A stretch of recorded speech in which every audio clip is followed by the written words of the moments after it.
So many of you will have watched my video, Symbolism and Propaganda. By now on my channel, it's become one of my most watched videos.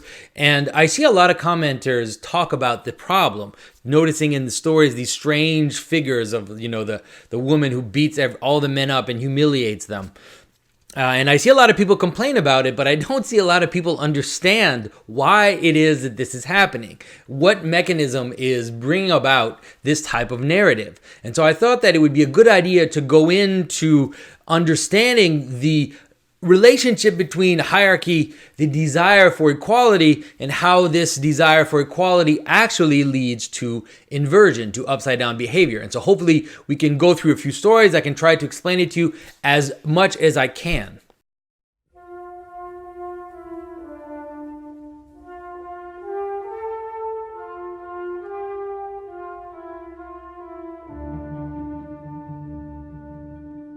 This is Jonathan Pajot. Welcome to the Symbolic World.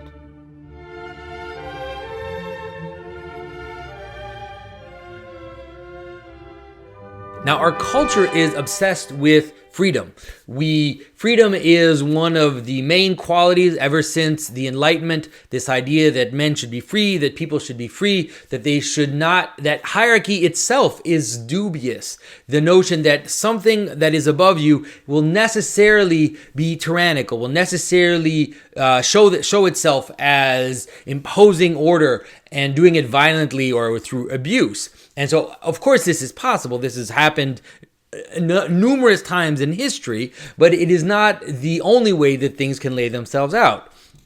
And so on top of the idea of freedom, we really do have this notion of equality, that equality is the main value, let's say, that we hold on to. Now, equality is a bit of a problem because equality is something which ultimately doesn't end up meaning much, because when we say that two things are equal, each thing has an innumerable amount of qualities, and so what do we mean when we say that they're equal? Are they equal in value, monetary value? Are they equal in strength? If you're talking about two people, intelligence or strength, or, the capacity to hide, or the capacity, like whatever, we have an innumerable amount of capacities. And so when we talk about people being equal, this is very problematic. Of course, in the United States, they have the notion that people are equal under the law, which is already a better solution to the problem of equality. But usually when people think about it in terms of their philosophy, or let's say they're just taken for granted values, they really have this notion that people are equal, or that different groups or different people, that they're equal. This is, of course, mind-numbing to the extent that it prevents you to think. And what it does is it also prevents a very simple truth, which is that we are all participating in different hierarchies. There are all kinds of hierarchies going around us. We are all engaged in them. And most of the time, in each aspect of our life and in each aspect of our being, we are somewhere in some kind of hierarchy. We have people below us and we have people above us. And when we have this idea of freedom, this notion of the free person, we can kind of understand the satisfaction which comes from being above, being on top, winning, all this stuff. We kind of understand it in this kind of cult of the individual. We also have this cult of the winner and of the individual who succeeds. And so we can kind of understand the satisfaction of rising in a hierarchy and becoming the top of a hierarchy. But what people struggle, or at least normally deny, is the satisfaction which comes from actually submitting yourself to a higher level in a hierarchy. And I know that people are going to be watching this, and just me saying that is going to create a kind of friction in them, that I would even suggest the idea that we get great satisfaction from submitting ourselves to someone which is higher in the hierarchy. But I would say that if you have that feeling in you, it's really because you're denying reality. And so what I'm going to do, I'm going to point to a few stories so that you can see that everybody has that desire.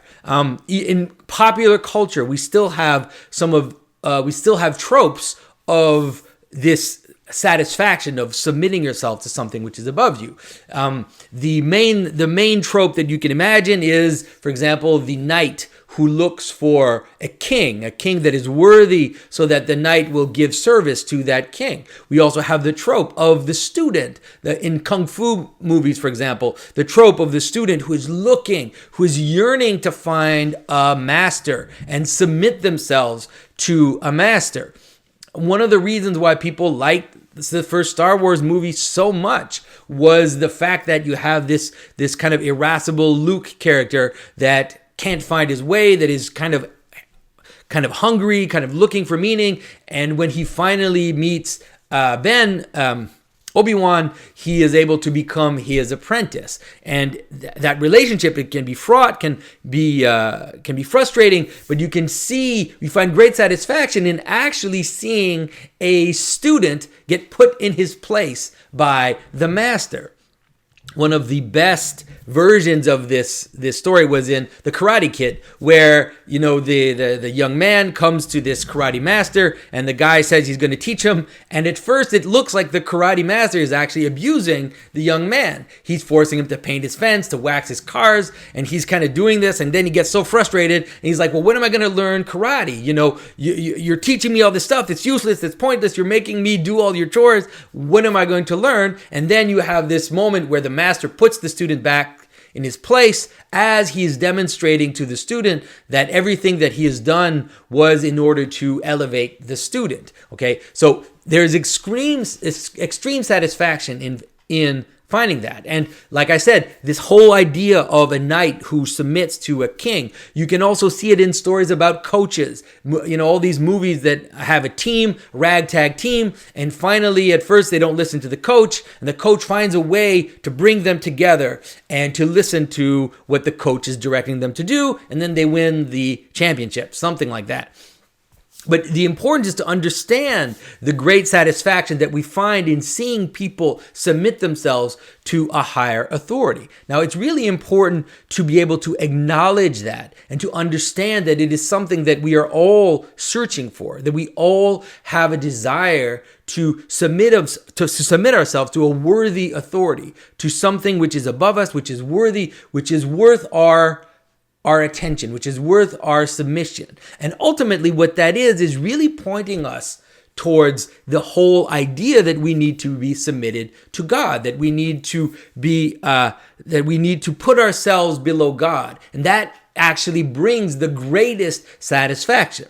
And we see it in the Bible that every time even St. Paul talked about freeing yourself from sin, but when you free yourself from sin, you do it in order to submit yourself to God, to become a slave to God, so that you are actually submitting yourself to the most worthy thing. When we have this idea that you can somehow free yourself and just be your own person, we are deluding ourselves. We are living in an illusionary world. And what happens when we do that, when we have this idea of the kind of self-fulfilled individual, the individual who is his own God, or who is the own summit of his hierarchy, what ends up happening is the satisfaction that we get from watching someone submitting or participating in the submission of one thing to a higher thing will end up coming back in very strange and disturbing ways. And it's going to be inevitable.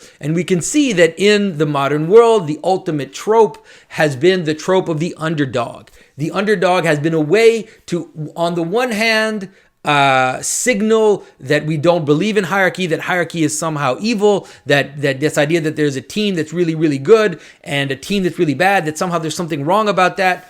And to watch the lower part rise up and ultimately submit the higher one is something that we despite our desire for equality, that we find acceptable, that we allow ourselves to find pleasure or to find satisfaction in watching something which was below rise up and submit what was above.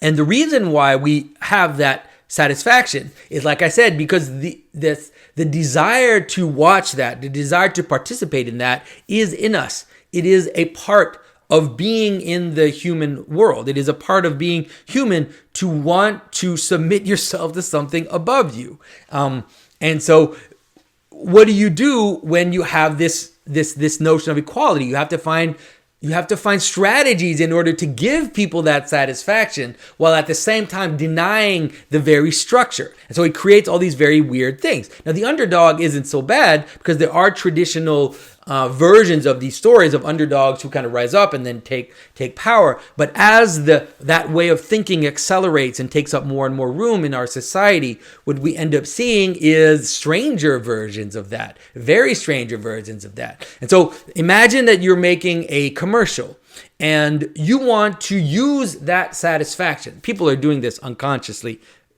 Let's hope that they're doing it somewhat unconsciously. You want to use that satisfaction. You want to use the showing of something being submitted, something being put back in its place. And you want to bring that out in the person you're making the commercial for. Now, in a world where you have preached equality, equality, equality, there is only one way to do it, which seems ethical. And the only way to do it is to show the lower party submit the higher party. And so if you have a situation, and we've seen it so many times in commercials, where some person shows up the other person, it now will ultimately always be a woman who shows up a man. And why? Because we have the desire to see that relationship, but we also want to deny that relationship. We want to affirm a kind of equality. So the only way to do it is through inversion. And that is how upside down behavior starts to become prominent. It doesn't become prominent right away in a desire to invert. It becomes prominent in a desire to equalize. And in that desire to equalize, it will inevitably lead to inversion. And so the same thing will happen if we don't attend to that and we don't realize that there are honorable ways to show this. Like I talked about, the student and the master who learns from the master. As you discover that the master's harshness towards the student is there, in fact, to help the student become better. You see that in tropes sometimes in movies where there is a military and you see the really, really harsh commander who's super tough on his men, but then you realize that he's doing it to help them and that he's actually willing to sacrifice himself for his men if push comes to shove. And he's doing it to raise his men up so that they be ready for what is waiting for them. And like I said, we find great satisfaction in that. But then if we're not attentive and we let that pattern in our kind of come unconsciously in us, then we have, and especially if we're declaring equality, then we have the disturbing figure of the dominatrix, which appears everywhere in culture and it's kind of creeped in. It is really important to note that both Marquis de Sade and Sacer-Masoch, the two authors who gave each of their name to sadomasochism, were both children of the Enlightenment. Even though people like Steven Pinker would say that they were the counter-Enlightenment, nonetheless, they are really born out of the same type of revolutionary movements which gave rise to Enlightenment thinking and liberalism in general. Connecting this to my video on symbolism and propaganda, it is absolutely not a coincidence that the character of Wonder Woman was born exactly in these types of relationships. And you can even understand the very disturbing ascent of the pattern of cuckolding, this notion of people who want or desire to see their spouse cheat on them, is that problem. Is the problem of somehow thinking that there's something wrong with the relationship of a man and a normal relationship of a husband and a wife and a man and a woman, but still wanting to see that play out despite your desire to be equal. The only way for it to come about is to give to the exterior, to give to the stranger, so that the stranger will enact that desire that you have in you, which is actually which comes from a normal place, which comes from a normal desire to see that relationship play itself out. And so I think it's really important to understand that as we're watching culture and to understand the mechanism of inversion. And it's not just that we look and we see the inversion, it's that the very desire, like the very mechanisms of democracy and democratic notions and the very desire to have everything be equal ends up being what brings about the inversion. And so I hope that this has been helpful to help you understand how this works. And as we work towards bringing back those natural desires in a normal way, hopefully it will at least help you be attentive to that when it pops up in your own mind and in your own, in the own way in which you find satisfaction in seeing that dynamic play itself out. So thanks again, everybody, and I will see you soon. If you enjoy the Symbolic World content, there's a lot of things you can do to help us out. If you're not subscribed, please do. Go ahead and share this to all your friends if you can. Get involved in the discussion. We have a Facebook group in which people can talk about these subjects. I will put all those links in the description. And also, if you can, please support us financially by going to my website, www.thesymbolicworld.com/support. And I also have a Patreon and a Subscribe Star. So thanks again, and I will see you soon.